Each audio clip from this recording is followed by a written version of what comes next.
నమస్కారం సార్. నమస్తే sir, Andhra Pradesh Congress party అధ్యక్షురాలుగా అయిన తర్వాత షర్మిల గారు మొట్టమొదటిసారిగా మరి జగన్ గారి పైన విమర్శలు చేయడం చూస్తున్నాం సార్. అంటే ప్రత్యేక కోసం ఫైట్ చేయలేదు, ఇన్నాళ్ళు ఏం చేస్తారో తెలియదు అంటూ. మరి దీనిపైన మీ ఒపీనియన్ ఏంటి? మరి మున్ముందు ఇంకే విధంగా ఉండే అవకాశం ఉందంటారు సార్? షర్మిల డే 1 నుంచే స్టార్ట్ చేశారు. అంటే ఒక రకంగా జగన్ ప్రభుత్వం కూడా సిగ్నల్ పంపినట్టుగా మనం అర్థం చేసుకోవచ్చు. ఎందుకంటే కాన్వాయ్ ఎనికిపాడు దగ్గర షర్మిల కాన్వాయ్ని అలో చేశారు, కానీ వెనకున్న వెహికల్స్ అన్నిటిని ఆపేశారు.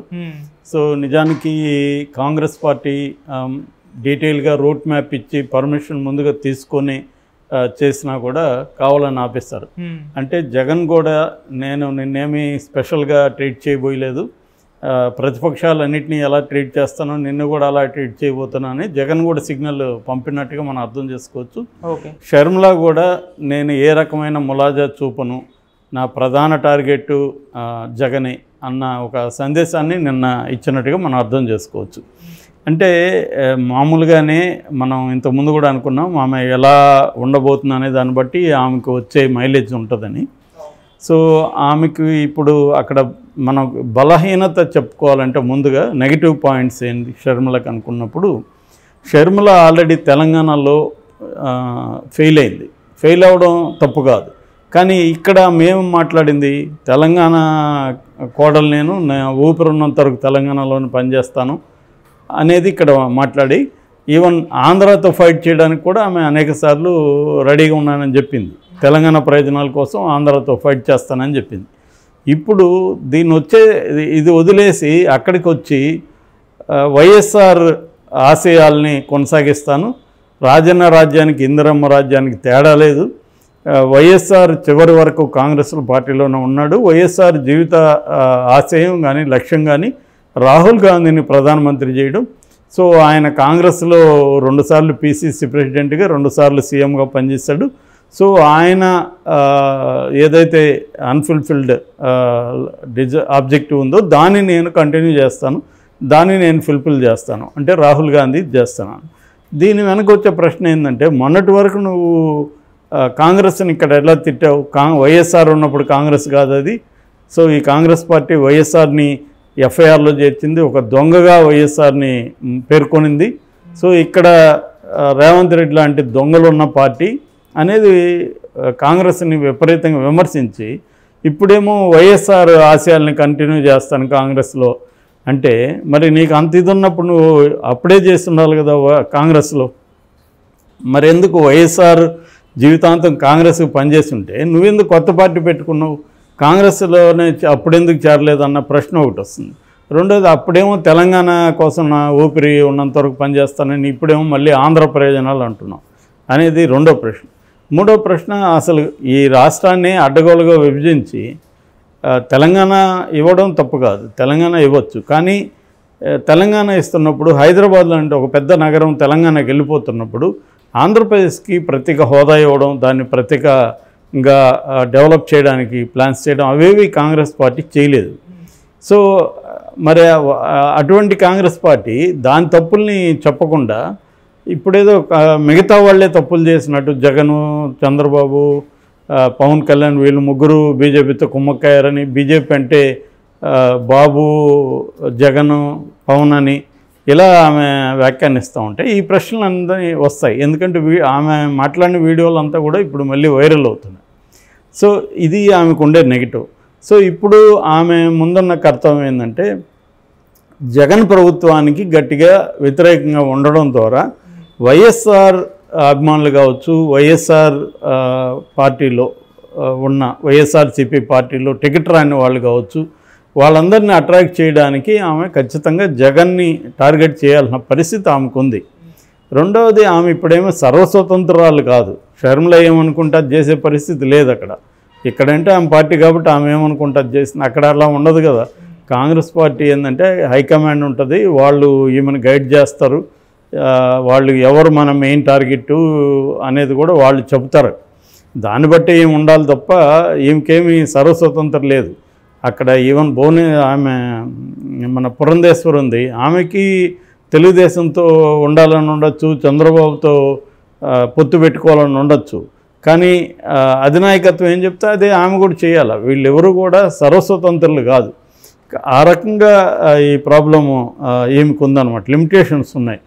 అయితే ఇప్పుడు ఆమె కాంగ్రెస్ అజెండానే ఆమె అగ్రెసివ్గా తీసుకెళ్ళాలి. సో కాంగ్రెస్ అజెండా ఓవరాల్గా ఏం కనబడుతుంది ఆంధ్రప్రదేశ్లో అంటే, ఇప్పుడున్న ఏ పార్టీలతో కూడా కలవకుండా స్వతంత్రంగా అగ్రెసివ్గా వెళ్ళగలిగితే ఇటు వైసీపీ నుంచి అసంతృప్తులు వస్తారు, ఇటు తెలుగుదేశం నుంచి కూడా రేపు టికెట్లు అనౌన్స్ చేసినాక తెలుగుదేశం నుంచి కూడా వలసలు వచ్చే అవకాశం ఉంది.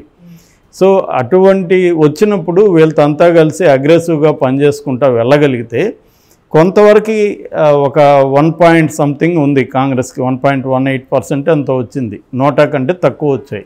సో 100 కంటే తక్కువ ఉన్న పార్టీని కనీసం ఒక 5% 6% ఓట్ల షేర్ తీసుకురాగలిగి కొన్ని నియోజకవర్గాల్లో అయినా కొంత ఇంపాక్ట్ చూపించగలిగితే నెక్స్ట్ 2029కి కొంత అడ్వాన్స్డ్ స్టేజ్కి వెళ్ళొచ్చు అనేది కాంగ్రెస్కు ఉండే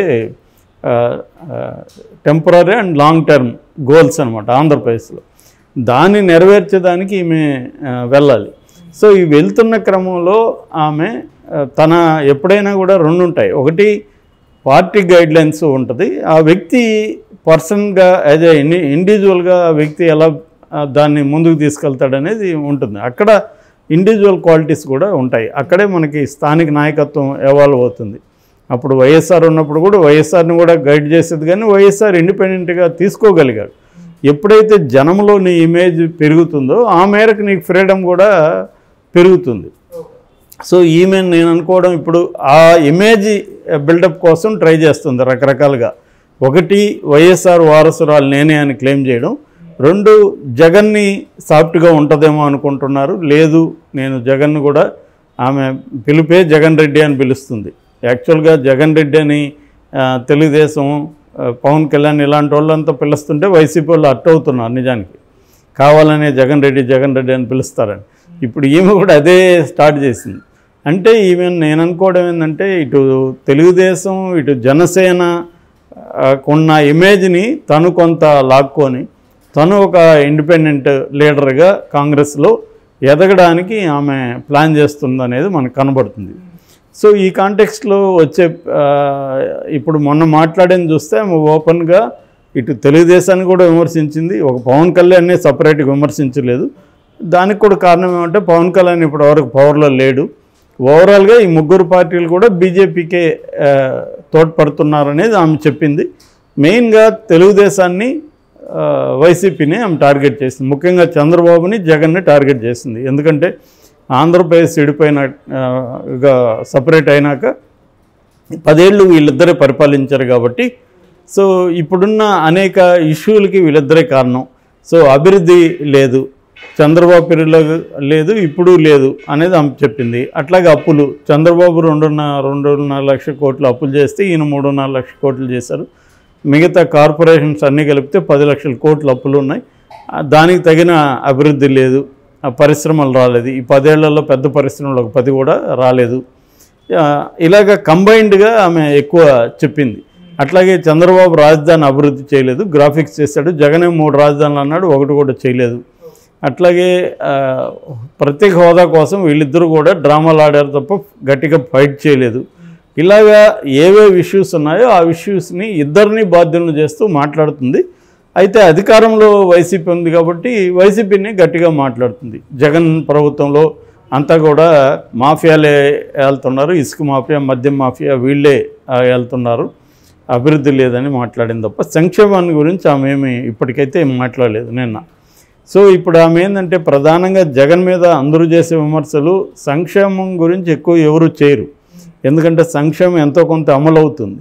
ప్రధానంగా మాట్లాడే సమస్య అభివృద్ధి లేదని, అట్లాగే అరాచకం ఉందని, ప్రత్యర్థుల మీద విపరీతం కేసులు పెట్టడం, వేధించడం ఇవి చేస్తున్నాడు.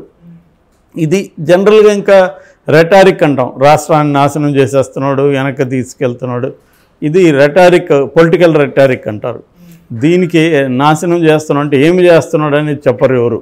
నాశనం చేస్తున్నాడు, ఇంకా మళ్ళీ కానీ వస్తే ఇంకా అతలకుతలం అయిపోతుంది, ఇలాంటి భాష మాట్లాడతారు. డేటా పెట్టుకొని అంతకుముందు ఏముంది ఇప్పుడు ఏముంది అన్న మాట్లాడేవాళ్ళు వెరీ వెరీ రేర్ అనమాట. అలా మాట్లాడితే నాశనం అయినట్టుగా ఏం కనబడదు. కాకపోతే ఏంటంటే జగన్కి ప్రజల్లో వ్యతిరేకత ఉంది. దాన్ని తెలుగుదేశం జనసేనతో పాటు షర్మిల కూడా కొంత వాటా తీసుకోవాలనేది ట్రై చేస్తున్నట్టు కనబడుతుంది.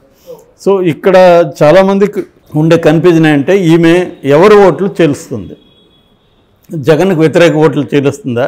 అలా చెల్లిస్తే జగన్కు ఉపయోగం లేదు, జగన్ ఓట్లని కొంత తేలుస్తుందా ఈమె?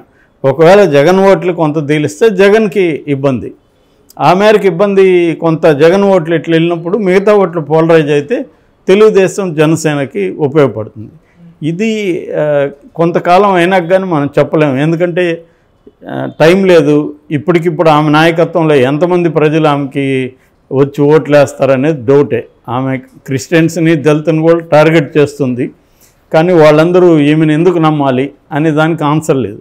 సరే జగన్ని నమ్మొద్దని ఏం చెప్తుంది, జగన్ నమ్మకపోతే తెలుగుదేశం జనసేన ఆల్టర్నేటివ్ ఉన్నప్పుడు ఈమె వైపు ఎందుకు రావాలి ప్రజలు?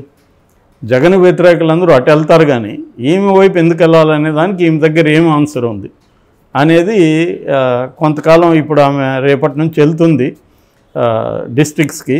వెళ్ళినప్పుడు ఆమె ఏం మాట్లాడబోతుంది, ప్రజల్లో ఎలాంటి రిసెప్షన్ ఉంటుంది అనేది ఇంకొక 1 month అట్లా చూస్తే కానీ మనకి క్లారిటీ రాదు.